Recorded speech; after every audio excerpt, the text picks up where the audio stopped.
அண்ணன் செங்கோட்டையனை எனக்கு 30 வருஷத்துக்கு மேலாக தெரியும். நான் ஏற்கனவே சொல்லியிருக்கிறேன். அவர் அமைச்சராக இருந்த போதும் தெரியும், அமைச்சருக்கு பின்னால் நடந்த விஷயங்கள் உங்களுக்கெல்லாம் தெரியும். அதுபோல கன்னியாகுமரியில் ஒரு மாத காலம் நான் அவர்கள் ஒன்றாக தங்கியிருந்தோம். 1998ஆம் ஆண்டு திருநெல்வேலி நடைபெற்ற வெள்ளி விழா மாநாட்டில் நாங்கள் இருவரும் முக்கிய பங்கெடுத்துக் கொண்டோம். முழுவதுமாக நான் உணர்ந்தவன். அவரை நினைத்து உண்மையிலே நான் மிகவும் ரொம்ப வருத்தப்படுகிறேன்.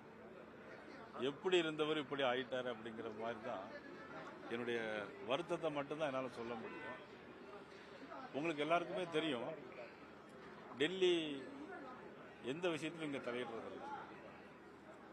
இங்கே தமிழ்நாட்டினுடைய தேசிய ஜனநாயக கூட்டணியுடைய தலைவராக அண்ணன் இபிஎஸ் அவர்கள் தான் இருக்கார். அவர்கள் தான் மதிப்புக்குரிய அன்புமணி ராமதாஸ் அவர்களை அழைத்துட்டு போய் டெல்லிக்கு போய் இங்கிருந்து பேசி முடிச்சுட்டு அங்கே டெல்லிக்கு போயிட்டு வந்தோம். அதன் பிறகு இங்கே வச்சு தான் மதிப்புக்குரிய அம்மா மக்கள் முன்னேற்ற கழகத்துடைய தலைவர் மதிப்பு அண்ணன் டிடிவி அவர் இங்கே வச்சு தான் டெல்லியில் போய் பேசினாங்க. இங்கே வச்சு தான் பேட்டி கொடுக்காங்க, ஒன்றா இணைஞ்சு பேட்டி கொடுக்குறாங்க. பாரத பிரதமர் நரேந்திர மோடி அவர்களுடைய பொதுக்கூட்டத்துக்கு பின்னால் அதற்கு பிறகு ஒன்றாக இணைந்து அங்கே வச்சு தான் பேட்டி கொடுக்குறாங்க. ஆக அண்ணன் செங்கோட்டையன் அவர்கள் எந்த விதத்தில் அவர் சொல்வது சரி என்பது எனக்கு தெரியவில்லை. சார், இப்போ ஓபிஎஸ் பேசுறீங்களா இல்லையா சார்? அவரை கூப்பிடுறீங்களா இல்லையா? ஏன்னா அதிமுக ஒன்றிணையதான் தலையாய கோரிக்கைன்னு வேற சொல்லியிருந்தாரு. ஆனா கூட்டணிக்கு யாரும் இன்னும் அழைக்கலன்னு நேற்று ஏர்போர்ட்ல இல்லை, அதாவது என்னன்னா, அண்ணன் ஓபிஎஸ் அவர்களை பற்றி நான் எந்த கருத்தையும் சொல்ல முடியாது. அவர்கள் ஒரு கட்சியில் இருந்தாங்க, அந்த கட்சியிலிருந்து வெளியே வந்துட்டாங்க. அந்த கட்சியினுடைய உள்கட்சி பிரச்சனை, அதை பற்றி நம்ம பேசுவது என்பது சரியாக. உங்க கூட்டணியில எலெக்ஷன் நின்றுருக்காரு போன தடவை. ஆமா, சுயேட்சை சின்னத்துல. இல்ல, அவர்கள் கூட்டணி இல்ல, அவர்கள் கூட்டணி இருந்தது உண்மை. மதிப்புக்குரிய அண்ணன் டிடிவி தினகரன் அவர்களும் கூட்டணி இருந்தாங்க. அப்புறம் கூட்டணி வெளியே போயிட்டோம். அரசியல் கட்சிகளில் கூட்டணி சேருவதும் சேராது இருப்பதும் ஒரு நடைமுறை உங்களை எல்லாருக்குமே தெரியும். இப்போ அதில் பார்த்தீங்கன்னா அண்ணன் ஓபிஎஸ் இருந்த உண்மை தான். இப்போ வர்றது வராது அது இனிமே காலம்தான் பதில் சொல்லும். சார், இப்போ கூட்டணி ஆட்சி சாத்தியம்னு டிடிவி நேற்று சொல்றாரு. நான் என்னோட சார்பில் போட்டியிடறவங்க அமைச்சராகிறது என்னோட ஆசை, ஆனால் நான் நிபந்தனை எதுவும் விதிக்கல. அது சாத்தியமா சார் இந்த அதிமுக பாஜக? அது அவருடைய ஆசைன்னு தானே சொல்லியிருக்கேன். ஆசை, ஆனால் நான் போட்டியிட இல்லைன்னா சொல்றாரு. அதை பற்றி நான் எந்த விதமான கருத்து நான் சொல்ல முடியும். சார், இப்போ அவரு என்னன்னா தாவேக்காவுக்கு வருவேன்னு செங்கோட்டையன் நம்பினாரு. அதாவது மீண்டும் தேசிய ஜனநாயக கூட்டணிக்கு நான் போக மாட்டேன்னு செங்கோட்டையன் நம்பினாரு. இன்னும் திமுகவுக்கு போன வைத்தியலிங்கமோ உள்ளிட்டவங்க எல்லாம் நம்பினாங்க. ஆனா அது நடக்கல அப்படின்னு சொல்றாரு. அப்போ அவர் நம்பிக்கை எங்க மாறுச்சு அவங்க எல்லாம் நம்பினது? இல்லை, அதை பற்றி நான் ஏன்னா அவருடைய தனிப்பட்ட நம்பிக்கையை நான் கருத்து சொல்றதோ அதை முரண்பாடாக சொல்வதோ அது சரியாக இருக்காது. அது ஒவ்வொருத்தருடைய நம்பிக்கை. அதை பொறுத்து இப்போ நான் உங்களுக்கு என்ன சொல்றேன் அப்படின்னா, நீங்க எல்லாரும் பத்திரிகையில் திருப்பி கேட்டுட்டே இருந்தீங்க, உங்க கட்சியிலிருந்து ஒருத்தரா வெளியே போயிட்டு இருக்காங்களேன்னு கேட்டுட்டே இருந்தீங்க. ஆனா இப்போ ஒவ்வொருத்தரா வந்துகிட்டே இருக்கிறாங்க. நான் ஏற்கனவே தை மாசத்துக்கு பிறகு உங்களுக்கு நல்ல செய்தி வரும் அப்படின்னு சொன்னேன்.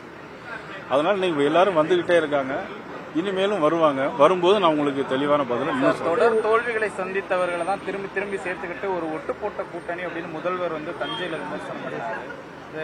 அதுதான் அதை எப்படி பாக்குறீங்க? அவரை முதலமைச்சர் சொன்னார் தொடர் தோல்வியை சந்திச்சவங்களை தான் இப்ப மீண்டும் ஒட்டு போட்டு சேர்த்திருக்காங்க. இது ஒரு பில்டப் கொடுக்குறாங்க, இந்த உடஞ்ச கூட்டணியை சேர்ந்துட்டு பில்டப் கொடுக்குறாங்கன்னு பேசியிருக்காரு முதலமைச்சர் சொன்ன கருத்தை நீங்க ஏத்துக்கிட்டீங்களா? இல்ல சார், எங்களை அதாவது ஒரே ஒரு கருத்து, இதுக்கு முதலமைச்சரும் பதில் சொல்லணும், நீங்களும் மீடியாக்களை சொல்லணும். என்னைக்காவது தொடர்ந்து திமுக ஆட்சியில் வந்திருக்கான்? இல்ல இது அப்போ அவங்க தோல்வி தானே சந்திச்சிட்டு இருக்காங்க. திமுக தொடர்ந்து தோல்வியை சந்திச்ச திமுக, தொடர்ந்து வெற்றியே பெறாத திமுக, தொடர்ந்து ஆட்சியிலே இல்லாத திமுக. மதிப்புக்குரிய ஸ்டாலின் அவர்கள் அப்படி சொல்றாருன்னா எனக்கு தெரியல. 1991 அம்மா முதலமைச்சர்,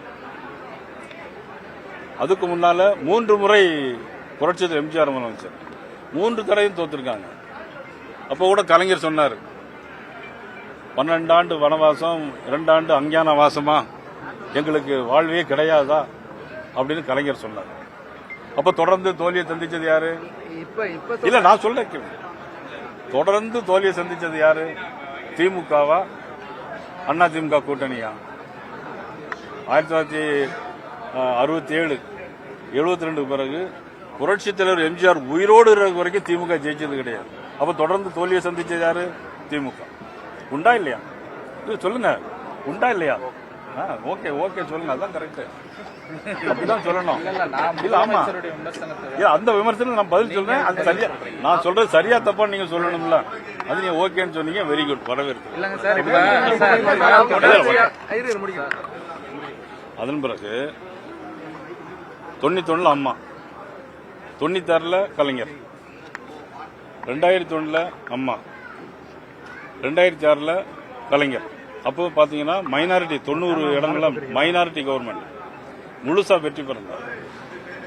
2006 முழுசா வெற்றி பெறல மைனாரிட்டி கவர்மெண்ட் திமுக. 2011 அம்மா முதலமைச்சர், 2016 அம்மா முதலமைச்சர். புரட்சித் தலைவர் 3 தடவை தொடர்ந்து முதலமைச்சராக வந்திருக்காரு. அம்மா 2 தடவை தொடர்ந்து முதலமைச்சராக வந்திருக்காரு. அப்ப அதெல்லாம் தோத்தது யாரு? திமுக. இன்னைக்கு ஏதோ ஆளுங்கட்சியில் வந்துட்டதுனால தொடர்ந்து ஜெயிப்போங்கிற ஒரு எண்ணத்தை, ஒரு பொய் பிரச்சாரத்தை இன்னைக்கு முதலமைச்சர் சொல்லியிருக்காரு. ஆனா முதலமைச்சர் சொல்லுறது என்ன செய்யுது? சரியில்லை. 2019 அப்புறம் சொல்ற 2019 நாடாளுமன்ற தேர்தல், அப்புறம் சட்டமன்ற தேர்தல் 2021, திரும்ப அடுத்த நாடாளுமன்ற தேர்தல், இதெல்லாம் தொடர்ச்சியா ஜெயிச்சிருக்கோம் அப்படிங்கிற மீனிங்ல சொல்றாரு. அடுத்த தொடர்ச்சியா நீங்க உங்க கூட்டணி தோத்து, நான் தொடர்ச்சியா தோத்ததை சொல்றேன், அவரு தொடர்ச்சியா தோத்ததை நான் சொன்னேன். நீங்க அவர் 2 தடவை தான் நீங்க சொல்றீங்க. 2019 2021 நான் எத்தனை தடவை? 17 தடவை அவங்க தோத்துருக்காங்க. அதான் நான் சொன்னேன். சார், அதாவது இபிஎஸ் வந்து இடையில உங்களை விட்டு விலகினாலும் ஓபிஎஸ் வந்து தொடர்ந்து உங்களுடைய கூட இருந்தவர். அவரை வந்து பாஜக கண்டுக்கல, இது பண்ணல, அவமதிச்சுட்டாங்க அப்படின்லாம் அவர் கூட இருக்கிறவங்க சில பேர் பேசுறாங்க. சார், கூட இருக்கிறவங்க நிறைய பேர் கருத்து சொல்லத்தான் செய்வாங்க. அதாவது அரசியல் வந்து தலைவர்கள் எடுக்கக்கூடிய முடிவு தானே தவிர தொண்டர்கள் எடுக்கிற முடிவு அப்படிங்கறதுல தலைவர்கள் சில முடிவுகள் எடுப்பாங்க, தொண்டர்கள் அவமதிச்சு போவாங்க. இல்ல நீங்க ஏன் முடிவு எடுக்க முடியாம இருக்கீங்க? நாங்க நல்ல முடிவு தான் எடுத்திருக்கிறோம். ஓபிஎஸ் அழைக்கலையே, அதிகாரப்பூர்வமா வாங்கன்னு தினகரன் சொல்றாரு, அவர் வரணும்னு சொல்றாரு. நீங்கெல்லாம் அந்த கூட்டணிக்கு தலைமையான நீங்களாம் ஏன் அதை சொல்ல மாட்டீங்க? நான் வந்து இன்னைக்கு நேற்று சொல்ல ஆரம்பத்தில் எல்லாரும் ஒண்ணு சேரணும்னு ஆரம்பத்தில் சொல்ல எல்லாருக்கும் போது அதுல எல்லாரும் அடங்கி எல்லாரும் கிட்டத்தட்ட வந்துட்டாங்களா சார்? ஓ பன்னீர்செல்வம் மட்டும் தான் வெளியே இருக்காரு. அப்படி இல்லை, இன்னும் நிறைய பேர் வர வேண்டியிருக்கு. நிறைய பேரா சார்?